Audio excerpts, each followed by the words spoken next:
So the other important topics under the first chapter is sources of obligation, meaning that from where obligation emanates, from where obligation arises. So ግዴታ ከየት ይመነጫል የሚለውን ዛሬ የምናየው ይሆናል ማለት ነው በደንብ። So obligations may arise from law, obligations may arise from contracts, and even we do have obligations that arise from quasi-contracts or beyond contracts. So we will see these one by one in detail in our today's class, and also the types of obligations. Obligation can also be classified, divided into different parts based on different conditions, characteristics, and criteria. So, as I told you, source of obligations may be different, but the main sources are really law-end contracts. But there are also other sources established by law. ስለዚህ ኦብሊጌሽን ከተለያዩ ቦታዎች ሊመነጭ ይችላል። ለምሳሌ ኦብሊጌሽን ከህግ፣ ኦብሊጌሽን ከስምምነት ሊሆን ይችላል። እናም ኦብሊጌሽን ወይም ደግሞ ግዴታ ስምምነት በሌለበት ሁኔታም የሚመነጭበት የሚገኝበት ሁኔታ ይኖራል። እነዚህ አንድ ባንድ እናሳለን። ነገር ግን ወሳኝ የግዴታ ምንጮች ተብሎ የተቀመጡት በብዙ ጸሐፊያን፣ በብዙ ሊትሬቸሮች፣ ጁሪስፕሩደንሶች ስናይ law and contracts ህግና ስምምነት ናቸው። When we come to the Ethiopian legal system, there are no clearly stated classifications of source of obligation.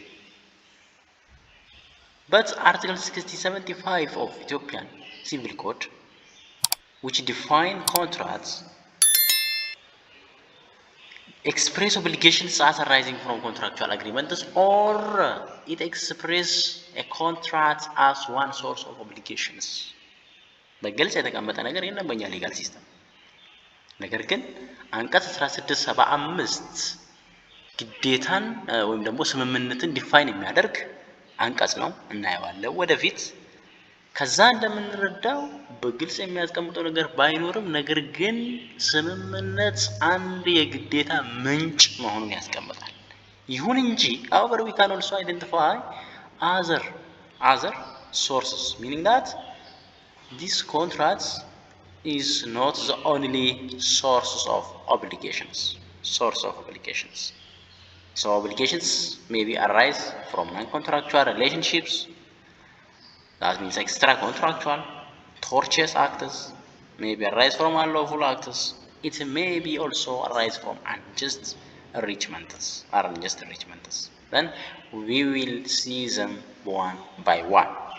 But as I said before, there is no clearly stated classification of source of obligations in Ethiopian legal systems. But we can identify those source of obligations in our legal system by reading of different provisions of the 1960 Ethiopian Civil Code. So the first one is law. We say that law is one source of obligations. How and what does it mean by law is source of obligations?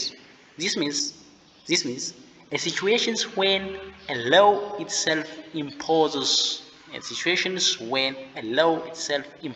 obligations on persons. That obligation may be to give, that obligation may be not to give something, that obligation may be to do something, or that obligation may be not to do some acts, to refrain from some acts. However, these obligations, whether it is to give, whether it is to not to give, whether it is to do or not to do, that emanates from the law itself, meaning that here it is a unilateral obligations imposed on citizens or contracting parties without their consent. Here consent is not required. In case of contracts, we do have what? Contracts. In order to form a valid contract, we should, or the consent element needs to be fulfilled. But here there is no need of consensus of peoples, persons, citizens. It is only unilateral obligations that is imposed by law. ስለዚህ እዚህ ጋር ከህግ የሚመነጭ ግዴታ በምንልበት ጊዜ ይሄ ህጉ በራሱ አንድ ሰው ይሄንን የማድረግ ወይም ደግሞ ያለ ማድረግ ይሄንን የመስጠት ወይም ደግሞ ያለ መስጠት ግዴታ አለው ብሎ የሚያስቀምጠው በዚህ ጊዜ ነፃ ፈቃድ አያስፈልገውም ማለት ነው። ለምሳሌ አንድ ሰው ገቢ ካለው ግብር ይከፍላል ከተባለ ግብሩን መክፈል ነው ማለት ነው የሚጠበቅበት እንጂ አይ እኔ ፍላጎቴ አይደለም ግብር አልከፍልም ማለት አይችልም። So these are legal obligations or obligations imposed by specific provisions of law, which means obligations arising from law are not presumed and that to be demandable must be clearly provided for expressly or by the law. Examples, for example, let's discuss some 2 or 3 examples. For example, when you see Article 49 of the revised Family Code, it provides that the duty of spouses, saying that it is the duty of spouses, it is the duty of both spouses, that means husband and wife, to respect and to support each other. ስለዚህ አንድ ባልና ሚስት የመደጋገፍ እና የመከባበር ግዴታ እንዳለባቸው ይጠቅሳል ወይም ደግሞ ያስቀምጣል። ይህ አንዴ ባልና ሚስት ወይም ደግሞ አንድ ሴትና አንድ ወንድ ከተጋቡ በኋላ የግዴታ መከባበር እናም ብሎም ደግሞ የመተጋገዝ ግዴታ እንደሚኖራቸው ህጉ በግልጽ ያስቀምጣል። ይህ ኦብሊጌሽን ዛት ኢማኔት ፍሮም ዘ ሎው የምንላቸው አንዱ ምሳሌ ነው ማለት ነው። ዘን when we come to the second, for example, obligation to render military services ማለት ነው። military services, especially maybe during emergency, foreign aggression. So every individual who attain age of 18 may have a duty or obliged to defend his countries from foreign aggression ማለት ነው አይደል? ግዴታ በሚመጣበት ጊዜ አንዲት ሀገር ሉዓላዊነቷ በሚደፈርበት ወቅት አንዲት ወይም ደግሞ ወጣት ሊሆን ይችላል ሁሉም ግለሰብ የሚሊተሪ ሰርቪስ የመስጠት ወታደራዊ ግዴታ የመወጣት ግዴታ አለብህ ተብሎ ከተቀመጠ ያንን ግዴታ መወጣት ይኖርበታል። The other one is under the National Internal Revenue Proclamation. It is the duty of every person having an income to pay taxes. Every person who have an income have a duty to pay taxes. What's the requirement? Having an income. Income may be from employment relation, and the income can be, the source of income may be different. We will see in the tax law in the future. But once it is proved that you have an income, it is your duty to pay a tax. And these are all about obligation that emanates from the law. Now let's discuss the obligation emanates from the contract, or meaning that contract as a source of obligations. So contracts is defined in our country's legal system, or the 1960 Civil Code under Article 675 is the meaning of minus between 2 and 679. So it means the meaning of minus between 2 persons whereby one binds himself with respect to the other. So the agreement made between different or the contracting parties.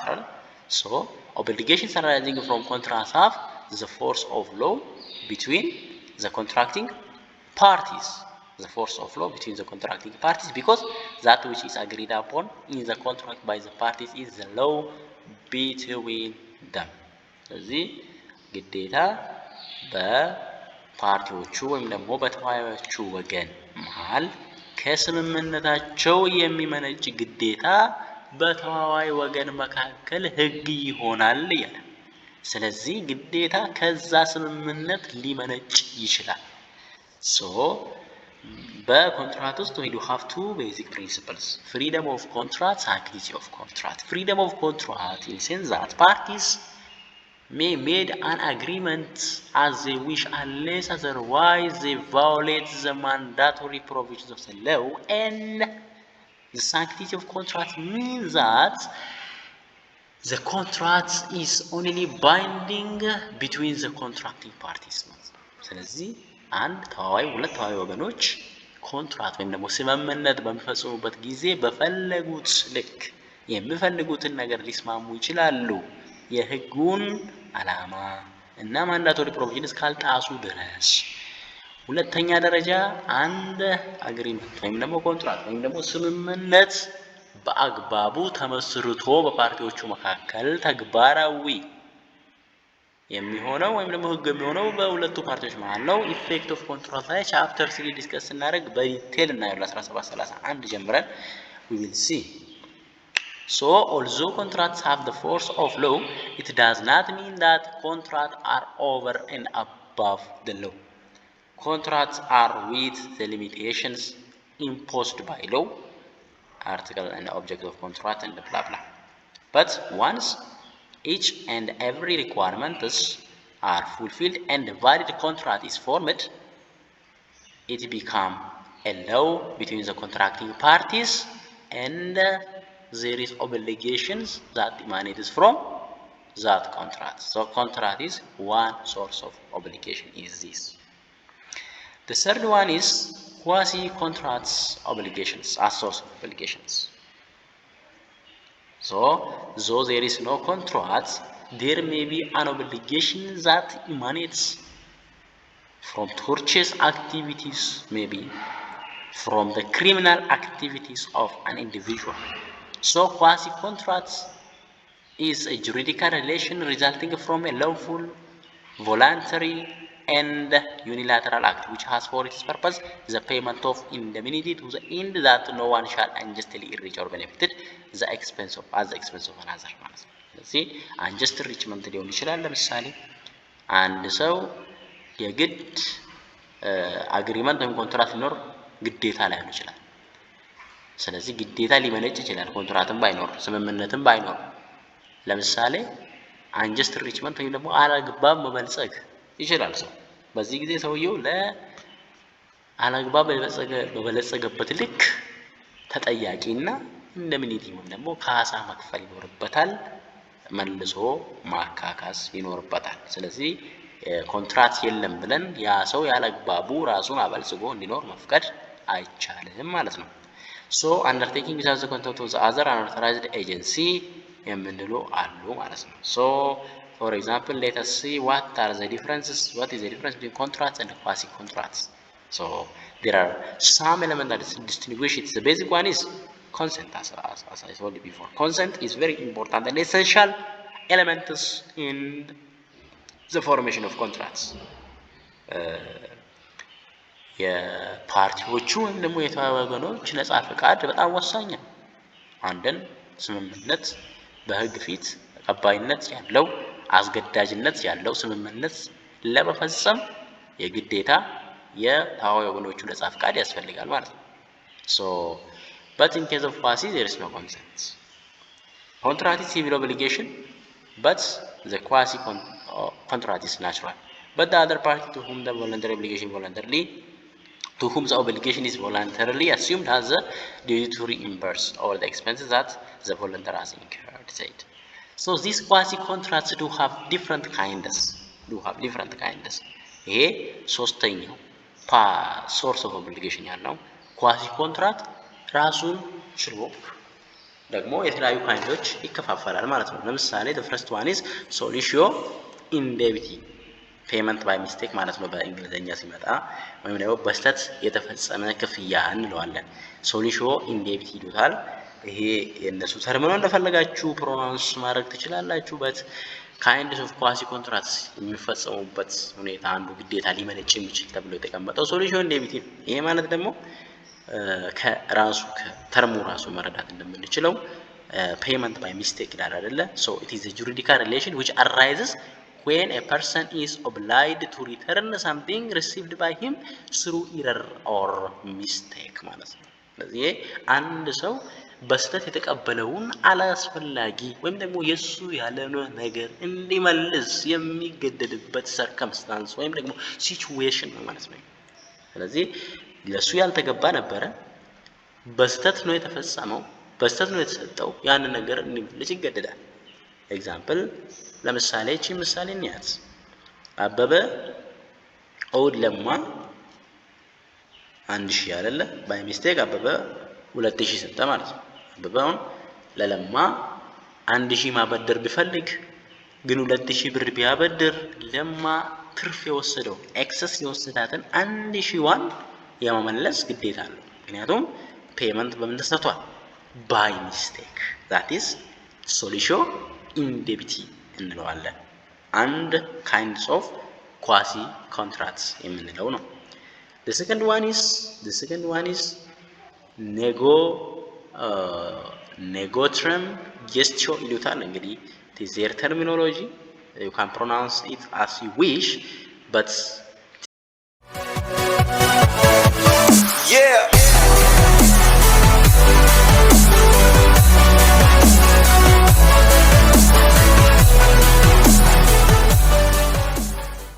Its meaning is, or the idea is that management of another's property when it's surrendered in emergency.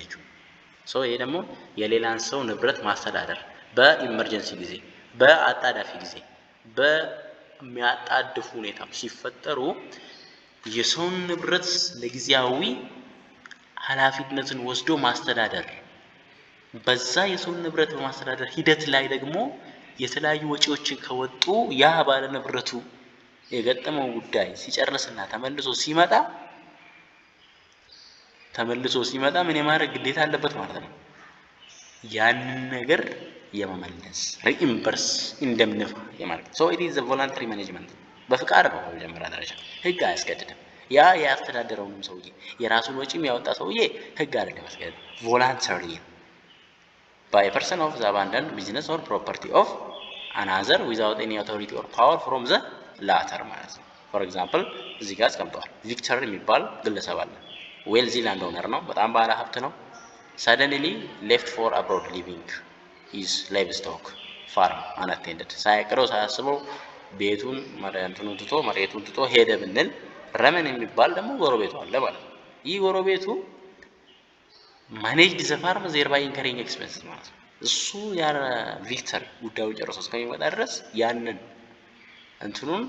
ንብረቱን አስተዳደረለት። ንብረቱን በሚጠብቅለት ጊዜ ግን ያወጣቸው ወጪዎች ነበሩ። ስለዚህ when Victor returns ተመልሶ ሲመጣ he has the obligation to reimburse Raman for the expenses incurred by him and to pay him for his services. so አሁን በእነሱ መሀል የተስማሙት ስምምነት አግሪመንት የለም። በእነሱ መሀል የተፈጸመ ስምምነት የለም። ነገር ግን ረመን በቮላንተሪ ራሱ ማኔጅ አደረገ። ማኔጅ በሚያደርግበት ጊዜ ያን ንብረት ለመጠበቅ ዘበኛ ቀጥሮ ሊሆን ይችላል፣ የተለያዩ ነገሮች ወጪ ያወጣ። ወጪ ካወጣ ያንን ወጪ ቪክተር ተመልሶ ሲመጣ ለረመን መመለስ አለበት ምንም እንኳን አግሪመንት ባይኖር። this base is on the principle that no one shall erase himself as the expense of another በሌላው ወጪ በሌላው ኮስት አንዱ ደግሞ ራሱን ማበልጸግ የለበትም የሚል መርህ ስላለ ማለት ነው። delicts or acts or omissions punished by law as source of obligations. acts or omission punished by law is known as delicit or felony or crime. delicit እና quasi delicit ብለን ደግሞ በሁለት ከፍለን እናያቸዋለን። delicit የምንላቸው or delicts ማለት ትችላላችሁ። እነሱ አሁን ምንድናቸው? acts omissions ሆኖ punished by law felony crime የምንላቸው። so while an act or omission is felonious because it is punished by law, the criminal act gives rise to civil liability as it causes damage to another. so even that means there are circumstances when an individual commits a criminal act and he will be responsible for civil and criminal liability at the same time. አንድ ሰው ወንጀል ሰራ። ወንጀል በመስራቱ አንደኛ የወንጀል ኃላፊነት፣ ሁለተኛ ደግሞ የፍትሐብሔር ኃላፊነት የሚጣልበት ሁኔታ ይኖራል ማለት ነው። so civil liability ለምሳሌ አንድ ሰው ወንጀል ቢሰራ ምን አይነት ሲቪል ሊያቢሊቲዎች ሊመጡበት ይችላሉ? one restitution ማለት the restoration of or returning the object of the crime to the injured ማለት ነው። for example ስልክ ሰረቀ። ስልኩን ሰርቅ restitution በምንልበት ጊዜ ማለታችን ነው ያንን ስልክ መመለስ ማለት ነው። ሌላ ምንም የለውም። ሁለተኛ reparation ሊሆን ይችላል። for example which is the payment by the offender of the value of the objects of the crime when such object cannot be returned to the injured party ማለት ነው። ለምሳሌ ጠፋ ሰረቀ ስልኩ ቢሰርቅ ስልኩ በተለያዩ ነገሮች ይጠፋ ወይም ደግሞ የማይመለስበት ሁኔታ ላይ ቢደርስ በዛን ጊዜ ፔመንት ነው ማለት ነው። በዛ ስልክ ዋጋ ያ ሌባ መመለስ ይኖርበታል። ሶስተኛ ኢንደምኒፊኬሽን ነው፣ ካሳ ነው ማለት ነው። የደረሰ ጉዳት ካለ ይህ በመሰረቱ ያጣው ተጨማሪ ነገር ከስልኩም በተጨማሪ ያጣ ነገር ካለ ደግሞ ተፈዋል አይደል? ስለዚህ እነዚህን ደግሞ ስፔሻል ዳሜጅ ለምሳሌ ደግሞ እንበልና ባጃጅ እንበልና ተሰረቀው ባጃጅ ሰርቆ ሁለት ቀን ተጠቀመ ከሁለት ቀን በኋላ ሲያዝ ባጃጁን ይመልሳል። አንድ ግዴታ ነው። ዛት ይዟት ሬስቲቲዩሽን ነው። ባጃጇ ግን የለችስ ገንዘብ ይከፍላል። ግን ባጃጃም ኖራ ግን አንዳንዴ ሁለት ቀን ውስጥ ደግሞ ሰውየው ይሰራ ነበርስ ባጃጃ ብትለው የሁለት ቀን ስራ እንዴት ይሆናል? ፎርስ ቢኖረው እቺ ሁለት ቀን ደግሞ ምን ትታያለች ማለት ነው። እቺ ሁለት ቀን ደግሞ እንደ ኢንዲቪጁዌሽን ካሳ ዳሜጅ የደረሰ ጉዳት ተብሎ ይከፈላል ማለት ነው። ይሄም ኤግዛምፕል ነው። ይሄ ማሩ የሚባል የጎልድ ሪስቶች ሰርቆ ያው በዚህ ባውን ባነሳውላችሁ ብዙ ኤግዛምፕል ነው። ስለዚህ አንብቡት ይሄንን እያያችሁት ፖዝ አድርጋችሁ እቺን ኤግዛምፕል ቼክ እያደረጋችሁ ለፉ ማለት ነው ይጠቅማችኋል። ያው ካውኑ ጋር ይገናኛል። ስም ብቻ ነው የተቀየረው እንጂ ምንም እንትን የለውም። the other one is quasi delicti delicti ነው ያለው felony crime አሁን ደግሞ quasi delicti የምንላቸው እንደ ሶርስ የሚጠቅማሉ ነው። concept of quasi delicti ማለት ይሄ ማለት one whoever by act of omission causes damage to another there being fault of negligence is obliged to pay for the damage done. Such fault of negligence if there are pre-existing contractual relation between the parties ይሄ ማለት ማለት ነው tortious activities ማለት ነው። tortious extra contractual የምንላቸው from 2027 ጀምሮ የምናያቸው አሉ ማለት ነው። liability arising from one's own faults የሚሉና liability may arise from one's own fault if there is no contract. Liability may arise from the fact that strict liability, that means the fact that you are the owner of one property makes you responsible, liable ያረጋል። ሌላው ደግሞ ቫይካሪየስ ሊያቢሊቲ አንተ ባላጠፋው በማታውቀው ነገር ራሱ ተጠያቂ የምትሆንበት ሰርከምስታንስ ይኖራል ማለት ነው። እነዚህን አይነት ሲቹዌሽኑ ሊያቢሊቲ the first one is liability arising from one's fault ማለት ነው። one's own fault 28 ጀምሮ ያለ ነው። ቶርት ኤክስትራ ኮንትራክቹዋል የሚባል አንድ ራሱ የቻለ ኮርስ አለ። እሱን ስናይ ዲቴል ነው ያለ። አሁን ግን ሊያቢሊቲ ከዛም ሊመነጭ እንደሚችል ለማየት ያክል ነው። ለምሳሌ ፒተር የሚባል መኪና እየነዳ ኔግሊጀንትሊ ሰውየው because of his negligence ደግሞ ሌላውን ሰው ወክ ያደርግ ያለ ሰው ቢመታና ቢያቆስለው ስለዚህ ፒተር becomes liable ምክንያቱም በምን ምክንያት ፎልት ሰራ አግሪመንት ምን የለ ግን ፎልት ሰራ አጠፋ በቃ ይጠየቃል።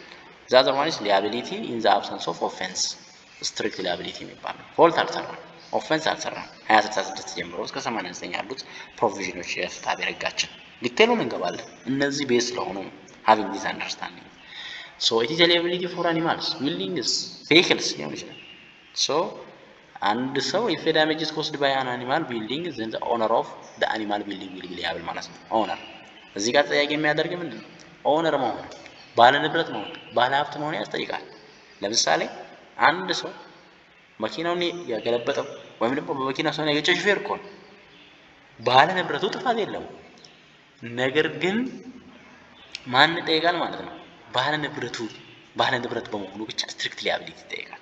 ይሄ ለምን የሆነ እንዴት ሆነ የሚለውን ቶርት ላይ ኤክስትራ ኮንትራክቹዋል ላይ ዲቴል ዊል ሲ ዛት but for now to have an understanding general understanding as one source ማለት ነው። ይሄ the other one is liability for the action of others vicarious የሚባሉ አሉ።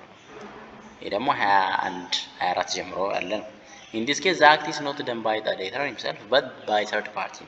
However, he may be required to pay compensation ለመክፈል ይጠይቃል። ለምሳሌ ቱተር ጋርዲያን አባትና ለልጅ ሊሆን ይችላል፣ ለማይነር ወይም ደግሞ አሰሪ ለሰራተኞች ተጠያቂ የሚሆኑበት ሰርከምስታንስ አለ። እንዴት ለምን ይሆናል?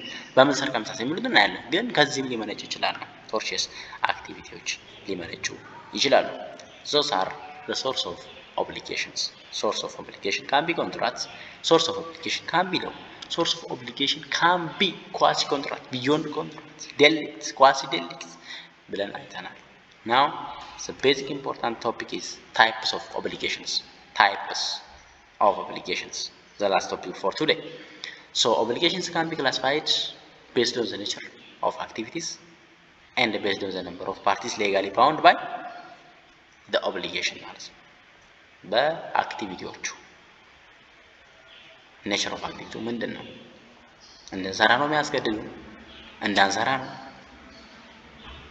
ከፋፍለን መፈጸም እንችላለን ወይስ የግዴታ አንድ ላይ መፈጸም አለብን የሚሉትን ይዞ ኦብሊጌሽንን ነምበር ኦፍ ፓርቲ ስንት ፓርቲዎች ናቸው?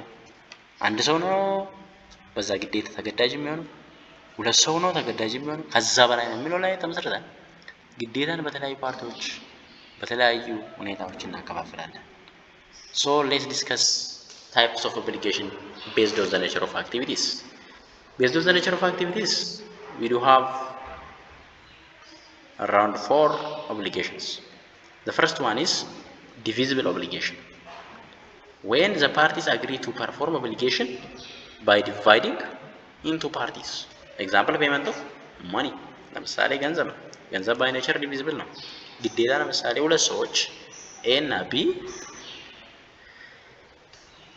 such parties to the obligation perform or discharge the obligations by paying half part of the debt to C. 500 ለምሳሌ C የሚባል ሰውዬ ከA እና ከB 1000 ሁለቱ አንድ ላይ ሆነው ተበደሩ ነው። ስለዚህ በኋላ ላይ ሲያስገቡ ሲሉ 500 ተከፋፍለው ሊያስገቡ ይችላሉ።